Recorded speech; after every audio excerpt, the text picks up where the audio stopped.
Financial management के अंतर्गत हम लोग देखेंगे ऑप्टिमम कैपिटल स्ट्रक्चर, अनुकूलतम पूंजीगत ढांचा। An optimum capital structure refers to an appropriate debt equity mix ratio which is used by a firm in its total capitalization।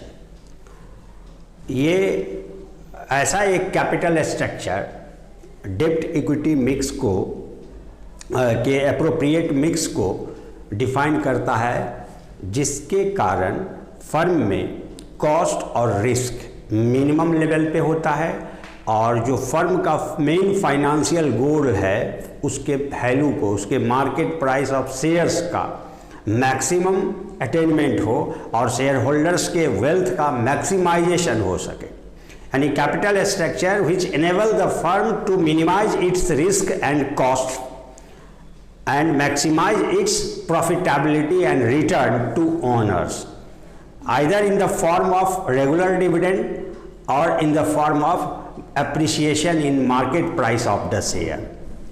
तो for this purpose actually देखा जाए तो every firm is trying to reach this level of debt equity mix, but there are lots of factors. It is not an easy task in the hands of finance executive or managers. A lots of factors are to be considered properly. Among them the three factors, risk, cost and control, which are required to be create a proper balance among them, and for this purpose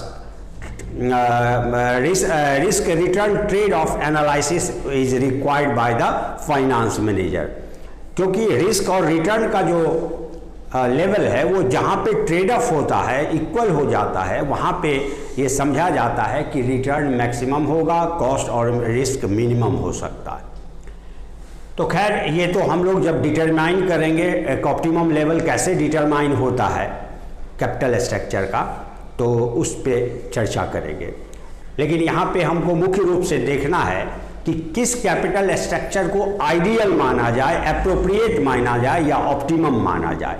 इसके लिए कुछ essential principles है जिसको follow करना पड़ता है, या यूं कहें characteristics of optimum capital structure, जिसको पॉइंट वाइज हम डील। एक ऑप्टिमम किसी कैपिटल स्ट्रक्चर या डेब्ट इक्विटी मिक्स को कब कहा जाएगा कि ये ऑप्टिमल है, अप्रोप्रिएट है, तो उसके लिए 7 प्रिंसिपल्स बताए गए हैं, या फीचर्स बताए गए हैं, या कैरेक्टरिस्टिक्स बताए गए हैं, या एसेंशियल फीचर्स कह सकते हैं। उसमें सबसे पहला है सिंप्लिसिटी। ये खास करके नए फर्म के लिए बहुत आवश्यक हो जाता है कि जब वो अपना कैपिटलाइजेशन या कैपिटल कंपोजिशन फॉर्म करता है तो उसमें वो कम्प्लेक्सिटी नहीं होना चाहिए।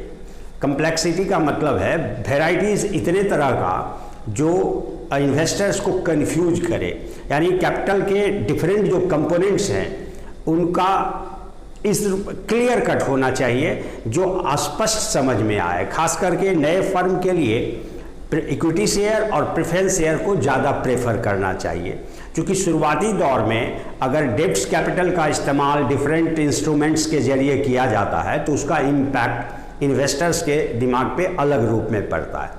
इसलिए इन्वेस्टर्स को अट्रैक्ट करने के लिए साफ सुथरा सिंपल स्ट्रक्चर का ख्याल रखना चाहिए। क्योंकि इक्विटी शेयर आपका वेरिएबल रिटर्न वाला कैपिटल होता है, जबकि preference share fixed rate of dividend वाला कैपिटल होता है, तो जिसका एडवांटेज आप ले सकते हो। लोन भी लेते हैं हम तो क्या होता है, रेट ऑफ इंटरेस्ट फिक्स होता है, डिविडेंड भी प्रेफरेंस शेयर पर फिक्स होता है। तो इस तरह से शुरुआत दौर में ज़्यादा सिक्योरिटीज़ का मिक्सिंग नहीं होना चाहिए या डेब्ट इंस्ट्रूमेंट का। तो सिंप्लिसिटी को का ख्याल रखना है। दूसरा फ्लेक्सिबिलिटी, इसमें कैपिटल स्ट्रक्चर फ्लेक्सिबल होना चाहिए, यानी अकॉर्डिंग टू रिक्वायरमेंट हम उसको बढ़ा सकते हैं, घटा सकते हैं।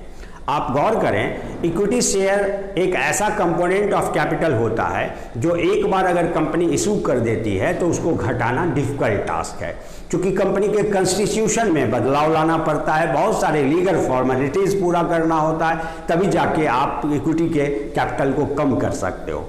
लेकिन अगर उसके साथ साथ अगर हम स्ट्रक्चर में रिडीमेबल डिवेंचर्स या रिडीमेबल प्रेफरेंस शेयर का मिक्सिंग करते हैं, तो रिडीमेबल का मतलब ही होता है किसी पर्टिकुलर पीरियड ऑफ टाइम के लिए इशू किया गया प्रेफरेंस शेयर।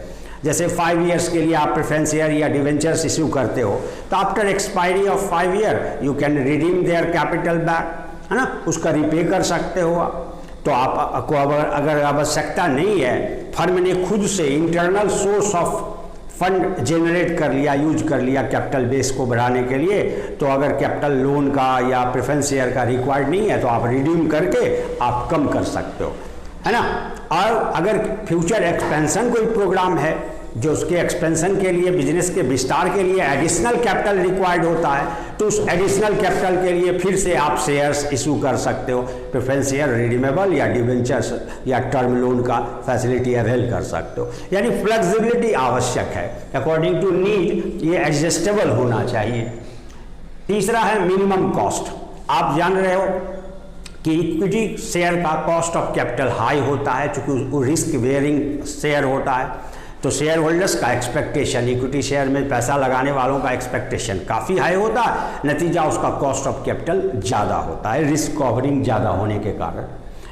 तो अगर हम डेब्ट कैपिटल को देखें, ऋण पूंजी को देखें, तो उसका लो रेट ऑफ इंटरेस्ट पे अवेलेबल होता है। तो अगर मिक्सिंग ना किया जाए, केवल इक्विटी शेयर से ही कैपिटल स्ट्रक्चर क्रिएट किया जाए, तो कॉस्ट ऑफ कैपिटल ज़्यादा आएगा, तो प्रॉफिटेबिलिटी रिड्यूस हो जाएगा। तो इसका भी ख्याल रखना है कि कैपिटल कॉस्ट मिनिमम हो, कॉस्ट ऑफ कैपिटल, ताकि प्रॉफिट अधिक से अधिक हासिल किया जा सके। लेकिन कैपिटल कॉस्ट के साथ साथ दूसरा जो बैलेंस बनाने का कंपोनेंट है वो है मिनिमम रिस्क इन्वॉल्व। यानी कैपिटल स्ट्रक्चर ऐसा होना चाहिए जिस प्रकार जो रिस्की नहीं हो, यानी कम से कम रिस्क वेयरिंग हो। कहने का तात्पर्य है कि बिजनेस को, एक फर्म को 2 प्रकार के रिस्क जो है वो का सामना करना पड़ता है। एक बिजनेस रिस्क हुआ और दूसरा कंपोनेंट हुआ फाइनेंशियल रिस्क। फाइनेंशियल रिस्क खास करके उस समय बढ़ जाता है जब हम डेब्ट्स की मात्रा कैपिटल स्ट्रक्चर में बढ़ा देते हैं। No doubt cost of capital तो कम आएगा डेब्ट की मात्रा अधिक होने को, प्रोपोर्शन अधिक होने पर, लेकिन फाइनेंशियल रिस्क की संभावना बढ़ जाती है। अगर आप डेब्ट ज़्यादा यूज करते हो तो total amount of fixed interest payable every year बढ़ जाएगा। तो अगर कंपनी का परफॉर्मेंस बहुत अच्छा है, ग्रोइंग है, तो उस दशा में डेब्ट कैपिटल का इस्तेमाल बेधड़क कर सकती है कंपनी, चूंकि उसे इंसॉल्वेंसी का चांसेस कम होगा। पर्याप्त मात्रा में प्रॉफिट अवेलेबल एवरी ईयर हो सकेगा, जिससे इंटरेस्ट पे करना, इंटरेस्ट कवरेज वेरी हाई होगा, जिससे इंटरेस्ट पे करना आसान होगा। लेकिन अगर फर्म का इनकम या स्टेबिलिटी ऑफ इनकम देखा जाए जो फ्लक्चुएटिव इन नेचर है, तो उस दशा में जब अगर डिमांड और सेल के स्लैश डाउन होने से, कम होने से प्रॉफिट कम होगा, तो उस समय इंटरेस्ट पेमेंट करने की परेशानी हो जाएगी। यानी profit will not be sufficient to pay interest on time of the claim holders who have financed the firm और प्रोजेक्ट। तो इन सिचुएशन से बचने के लिए ये भी ध्यान में रखा जाता है कि फर्म का स्ट्रेंथ क्या है और उसमें डेब्ट मिक्सिंग कौन सा सूटेबल होगा ratio. Maximum return, cost minimize हो, रिस्क मिनिमाइज हो, और रिटर्न तो मेन प्राइम ऑब्जेक्टिव होता है। तो अगर हम डेब्ट की मात्रा बढ़ाते हैं, सक्षम है फर्म, डेब्ट का स्ट्रेंथ अलाउ कर रहा है डेब्ट कैपिटल को यूज करने के लिए, तो फर्म उसका एडवांटेज ले सकती है ताकि प्रॉफिट मैक्सिमम हो। जैसा कि हमने कैपिटल स्ट्रक्चर कॉन्सेप्ट में डिफरेंट प्लान EBIT के डिफरेंट पोजीशन में डेब्ट का मिक्सिंग रेशियो को हमने डील किया था। आपने देखा होगा कि जब EBIT हाई होता है तो उस समय जो है लोअर रेट पर अगर इंटरेस्ट पर आपको डेब्ट फंड अवेलेबल है तो उसका इस्तेमाल करना चाहिए, उससे रिटर्न मैक्सिमाइज होता है। मैक्सिमम कंट्रोल, यहाँ पे कंट्रोल, डिजायर ऑफ कंट्रोल जो होता है उसका भी ख्याल रखना पड़ता है। अब देखिए, अगर एक कंपनी का रियल ओनर होता है इक्विटी शेयर होल्डर्स।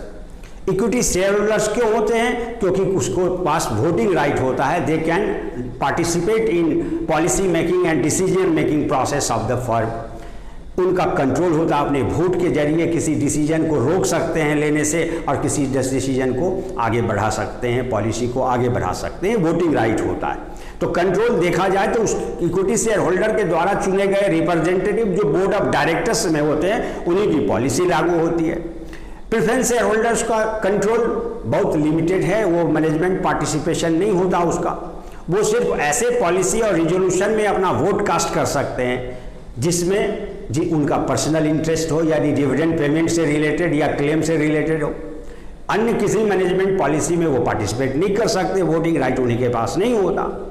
डिवेंचर्स और टर्म लोन की बात जहाँ तक है तो लोन का डिफरेंट कोवेनेंट होता है, यानी कोवेनेंट्स रिस्ट्रिक्शंस कह सकते हो आप। कभी कभार अगर ज़्यादा लोन कोई फाइनेंस करती है, फाइनेंशियल इंस्टीट्यूशन या बैंक या डिवेंचर होल्डर्स, तो डिवेंचर होल्डर्स के ट्रस्टी होते हैं।